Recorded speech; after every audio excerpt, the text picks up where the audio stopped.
어제 에레미야 46장부터 유다를 둘러싸고 있는 당시 10개 열방에 대한 예언의 말씀이 이어지고 있습니다. 그 중에서 오늘 47장 말씀은 블레셋에 대한 하나님의 심판의 말씀입니다. 1절, 바로가 가사를 치기 전에 블레셋 사람에 대하여 선지자 에레미야에게 임한 여호와의 말씀이라. 블레셋은 5개 도시 연합 국가로 되어 있는데 여기 가사는 에그론, 아스돗, 가드, 아스글론과 더불어 블레셋의 5 주요 성읍 가운데 가장 남쪽에 있는 성읍입니다. 오늘날 팔레스타인 가자 지구라고 하는 말이 바로 여기 이 가사라고 하는 말에서 나왔습니다. 사실 이 블레셋은 이스라엘 역사 내내 이스라엘을 괴롭힌 민족입니다.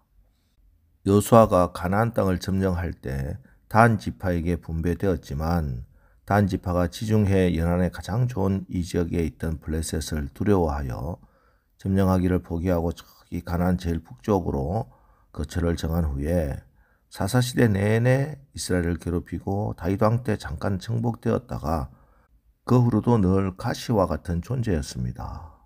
그런데 오늘 하나님은 이 블레셋을 친히 심판하신다고 말씀하십니다. 건달들의 세계는 오직 힘이 지배하는 세계입니다.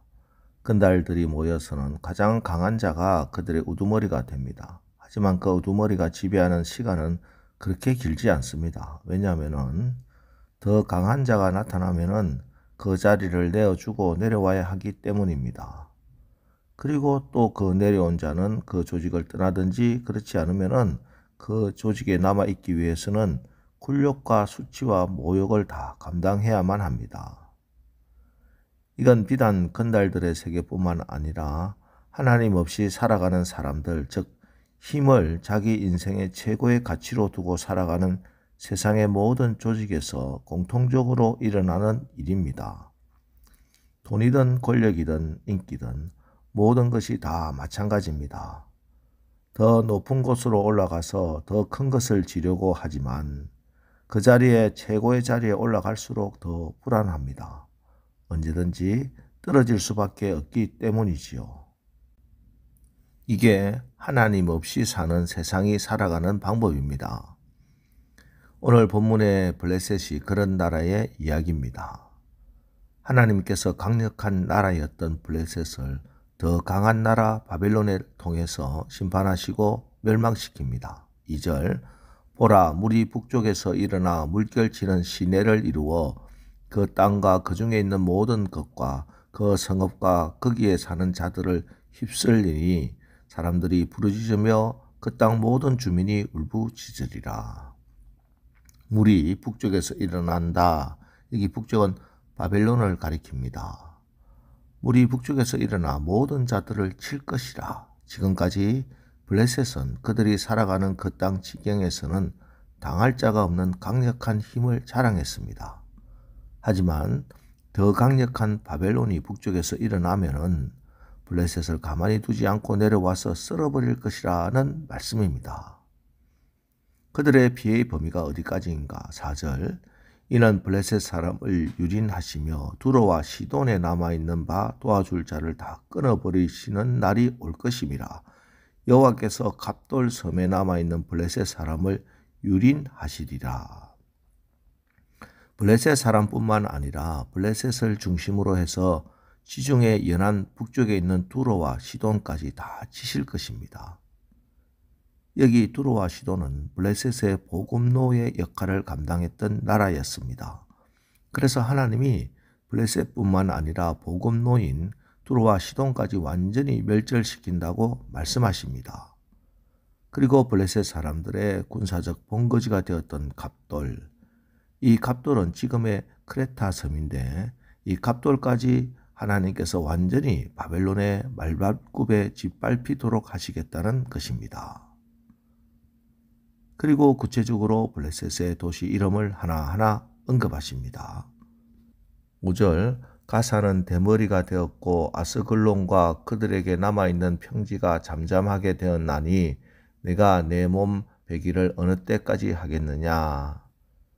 가사와 아스글론, 블레셋의 5 도시국가 중에 가장 강력하고 왕성했던 도시입니다. 그런데 이 나라들이 완전히 바벨론의 말발굽에 짓밟혀 볼 수도 없이 처참하게 배임을 당할 것이다 말씀하십니다.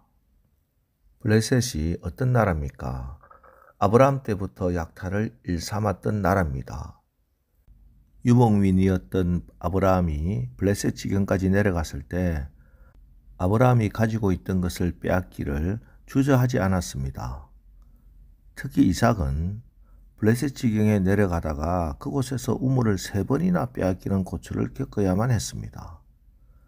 그들은 이처럼 빼앗고 뺏고 또 남의 것 가지고 있는 걸 항상 약탈하는 호전적인 민족이었습니다.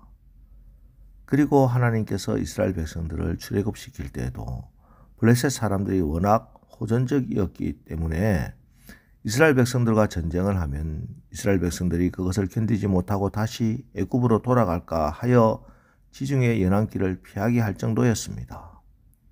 그리고 또 사사시대 내내 이스라엘을 괴롭히고 삼손을 유혹했고 드릴라도 이 가사의 여인이었습니다. 또한 다윗과 블레셋은 평생에 걸쳐서 항상 싸워야만 했던 그런 민족이 블레셋입니다. 정말 이스라엘에게는 가시 같은 존재였고 하나님이 이스라엘을 때리실 때 그 하나님의 진노의 막대기가 블레셋이었습니다. 이렇게 왕성하고 이렇게 강력하고 이렇게 힘을 막 휘두르면서 온 세상을 다 가진 것처럼 굴었던 블레셋을 하나님이 바벨론의 말발굽에 짓밟히게 한다는 것. 자, 이것이 우리에게 주는 첫 번째 교훈은 힘과 권력은 절대 영원하지 않다는 것입니다. 하나님 없이 살아가는 세상은 약육강식, 더 강한 자에게 늘 먹히는 정글과 같은 세상입니다. 우리가 이런 세상을 살아가야 합니다. 우리가 그럼 어떻게 이런 세상에서 승리하며 살 수 있겠습니까? 바로 우리 하나님, 전능하신 하나님이 우리 편이 되어 주시면 되는 것입니다. 우리 하나님은 이 세상에서 가장 강한 분이십니다. 이것은 단지 가장 큰 힘을 가지고 계시다는 말만이 아니라 그 다스림이 완력과 폭력이 아니라 사랑과 공의, 온유함으로 다스려 주시기 때문입니다. 지금까지 세상의 힘을 가지고 약소국을 점령하고 약탈을 일삼던 제국들, 아시리아 제국, 바벨론 제국, 페르시아 제국, 알렉산더가 만들었던 위대한 제국도 그리고 로마 제국도 지금은 역사의 흔적으로만 남아있을 뿐입니다. 하지만 하나님의 사랑, 우리 주님의 온유함은 지금도 교회와 그리스도의 사람들을 통해 온 세상에 충만합니다. 지금도 여전히 많은 하나님의 사람들이 하나님의 사랑을 그들의 삶을 통해서 증거하고 있지 않습니까? 그러므로 우리가 가진 진짜 힘은, 능력은 세상의 힘과 권력과 물질이 아니라 하나님의 사랑입니다. 하나님의 사랑은 우리 안에 있는 악한 영을 내어 쫓고, 하나님의 사랑은 우리 안에 있는 대결의 본성을 내어 쫓고, 하나님의 사랑은 우리 안에 있는 욕심도 다 잠재웁니다. 오늘 하루도 이 하나님의 사랑을 힘입어 그 사랑을 실천하면서 사시기를 바랍니다.